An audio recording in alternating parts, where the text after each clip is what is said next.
Hello and welcome to this bite-sized recording focused on feedback from the Chief Examiner reports from the Summer 2025 Digital Business Services T-Level.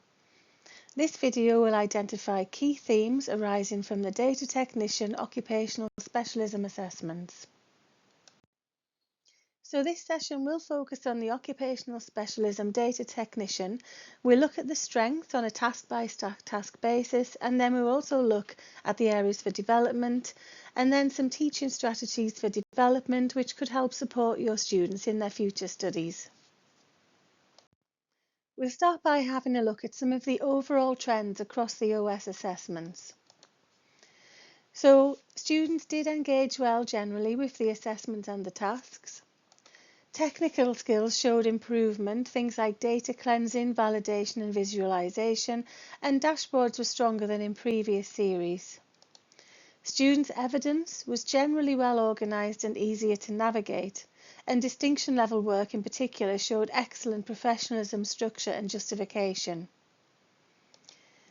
In terms of development, many students struggle to link their actions and outputs to business aims and objectives, and written justifications often described what was done but not why. Additionally, lower level students lacked depth, critical thinking and contextual application of data, and presentation and professional formatting was inconsistent across the cohort. So now we'll look more deeply into the strengths and areas for development arising from Task 1. This was the research proposal, dataset selection and data security assignment. We'll start by looking at some of the key strengths identified from Task 1. So firstly, in Part A, research and proposal, students generally identified relevant sources and data relating to the context of solar panels and demographics, and their use of graphs and visual data improved their proposals. On Part B, some of the strengths were that students identified and used a range of data sets, and some provided detailed analysis of data set suitability and cleanliness. And then for Part C, stronger students linked general data protection regulations, the GDPR, principles directly to the business scenario. And there was mention of relevant security measures and contextualisation. And these are some of the areas for development arising from Task 1. So in Part A, the research and proposal, at times there were a limited range of data sources, only 2 or 3 in some of the weaker work. There was also weak explanations of how the data supports the business aims, and some claims lacked supporting evidence or were irrelevant to the brief. So, for example, students should be encouraged to cite a wider range of reliable sources and explain how their data supports the client's aims. In Part B, the data set and justification, there was at times weak justification for data set choice or omission, and limited reference as to how the data would meet the business goals. There were also missed opportunities to discuss why some data sets were excluded. And then in Part C, the data security principles, many responses were too generic and lacked reference to the business or legislation, and there was a weak understanding of how security measures relate to the specific data handled. So from this, the following suggested teaching strategies could help students develop their skills in preparation for the Occupational Specialism Task 1. So for Part A, the research and proposal, you could use guided research frameworks, for example, P, Point Evidence Explain, to help students justify their data choices, and provide exemplars to show how data supports specific business objectives. You could run mini research tasks where students need to evaluate source reliability and relevance, and encourage the annotation of briefs to identify clear links between data and client needs. And then moving on to Part B, the dataset selection and justification. You could use comparison tables for students to evaluate each dataset, for example, its usefulness, limitations and relevance, and encourage students to consider all datasets, so to justify both chosen and rejected sets. Model how to write a justification paragraph, for example, what was chosen, why, and how it supports the brief. And encourage peer review, where students critique each other's rationale for the dataset choice. And you could provide sentence stems, for example, I chose this dataset because, or this supports the business aim of, or I excluded this dataset because, to give students a structured framework to work within. And then on part C, the data security principles, you could use case studies to contextualise GDPR and security in business settings. For example, by tying the UK GDPR and security measures to some specific data held by a company. Encourage students to create data flow diagrams showing where and how data is protected. And scaffold responses, for example, with what, why, how prompts for each security measure. And you could build a checklist linking each principle of data protection to the business context. So next we'll look at the key strengths and areas for development for task 2, which was the data cleansing, merging and database structuring. And here are the key strengths emerging from task 2. So in part A, the merging and cleansing of datasets task, students could merge data and use filters effectively. Higher performing students used multiple datasets and advanced tools such as slicers. And then in part B, the database structure and keys, students were able to recognise primary keys and database structure concepts, and there were some detailed explanations using tools like Power Query. And now the areas for development arising from task 2. So part A, again the merging and cleansing dataset task, the areas of development here were that there was a limited range of datasets used at times, and some students had weak or missing evidence of cleansing and transformation steps. Also at times there was overly simple formatting and limited use of formulas, and logs were too descriptive and lacked reasoning. In part B, the database structure and keys, the areas for development here were that there was often a lack of justification for key choices. For example, the justification should include PK or FK explanation, so not just naming keys, and referencing Power Query for the reformat or removal of unsuitable variables. Also, there was limited depth in the logs, often just statements with no explanation. And here are some suggested teaching strategies that you may find useful to support with task 2. So for part A, in terms of merging and cleansing the datasets, you could teach step-by-step cleaning pipelines, for example, identify, cleanse, merge and justify. And students can practice justifying each step in relation to the business brief. A checklist might be useful here to ensure students consider all elements, for example, a breadth of data, using formulae, filters that answer the brief and rationale in the log. You could encourage use of before and after screenshots in logs to evidence transformations. And create mock messy data exercises where students have to practice cleaning and explaining their choices.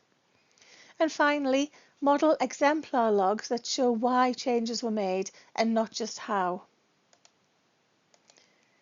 And then in part B, the database structure and keys task, you could use physical schema diagrams or entity relationship diagrams, ERDs, to visualize primary and foreign keys. You could run explain your design type tasks where students must justify their database decisions verbally or in writing. And it might be useful to provide templates for structured logs, for example, action, tool used, reason and the impact. And use short quizzes on identifying suitable keys and formatting errors. So let's now move on to task 3, and this is the dashboard creation and statistical analysis task. The following were identified as key strengths for task 3. In part A, for the dashboard and log, some excellent dashboards were produced by top students. These were professional, interactive and clearly labelled. Titles, legends, instructions and navigation were present and the chart choice justified in the log. There was also improved contextual understanding and user-focused design. And then in part B, the statistical testing part, students recognised the limitations of the data sets and adapted analysis accordingly. For example, they recognised that the age data was not available or what extra data was needed. Some students performed alternative analyses, for example, selecting a different statistical analysis appropriate to their aims and explaining their findings. And here are the areas identified for development for Task 3. So for Part A, the dashboard and log, simpler dashboards lacked interactivity and navigation or proper labelling, and at times logs were descriptive rather than analytical, and students were not confident in justifying their visualisation choices.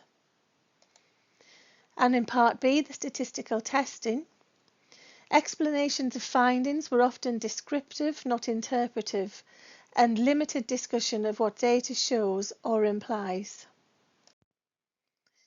So from those findings, here are some suggested teaching strategies for Task 3.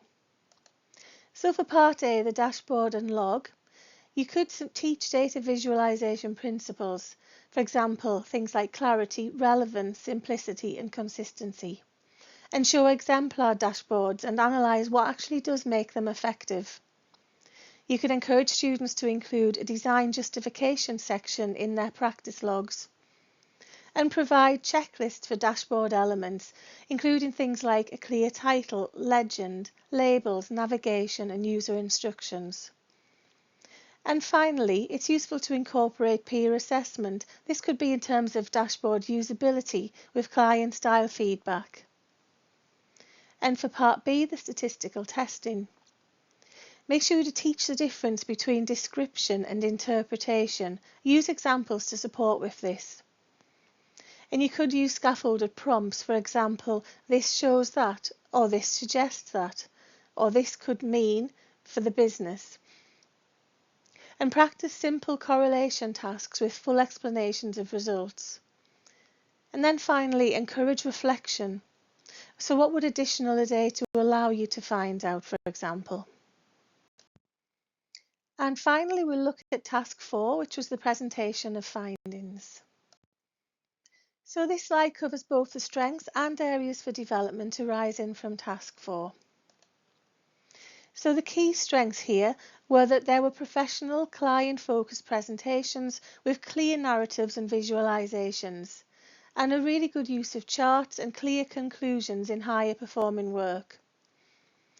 And then areas for development included some poor design choices, for example in terms of colour contrast or readability, and limited or missing conclusions. And some presentations also lacked alignment to the business aims. And here are some suggested teaching strategies to support with the delivery of Task 4, the presentation of findings.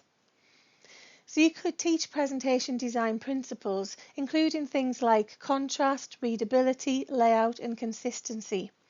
And use peer auditing checklists. For example, does this presentation clearly meet the brief?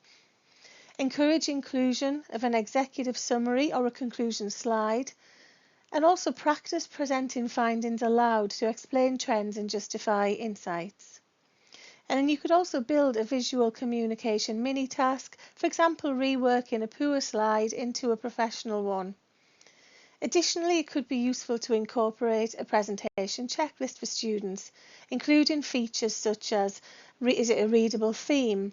Are the charts from the dashboard not raw tables? Are the aims addressed on each slide? And is it finished with a clear conclusion? Finally, it's also useful to be aware that there were some common themes that arose across all of the occupational specialism tasks. These skills are something it would be important to focus on in your future delivery in order to best prepare students for the tasks expected of them. So firstly, we have critical thinking and contextualisation. So students often completed tasks procedurally but struggled to explain why they had made certain choices or how these linked to the business brief. So think about focusing on interpreting, justifying and applying their work and data within a given scenario, and encourage reflective questioning and evidence-based reasoning at every stage. Next, we have communication and professionalism. So the biggest gap between pass and distinction work was in the structure, presentation and clarity. So be sure to emphasise professional standards, consistent formatting and clear narrative throughout written and visual evidence. And develop students' ability to articulate their processes and their findings for a business audience. The next theme was data literacy and digital competence. So although technical data handling was strong, interpretation and tool confidence did vary. So make sure to strengthen students' understanding of how data supports decision making. You could build fluency with key digital tools, for example, data cleansing, visualization and dashboard creation through guided practice and applied tasks. And then finally, reflection and iterative improvement. So high-performing students showed depth through reflection, vision and refinement of their work.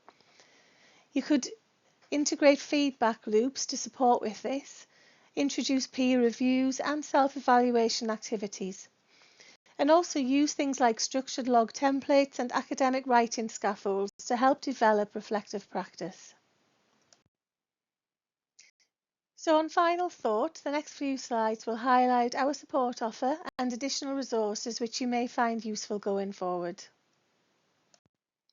So remember, the support doesn't stop after this session. There's a range of materials available to help you and your learners.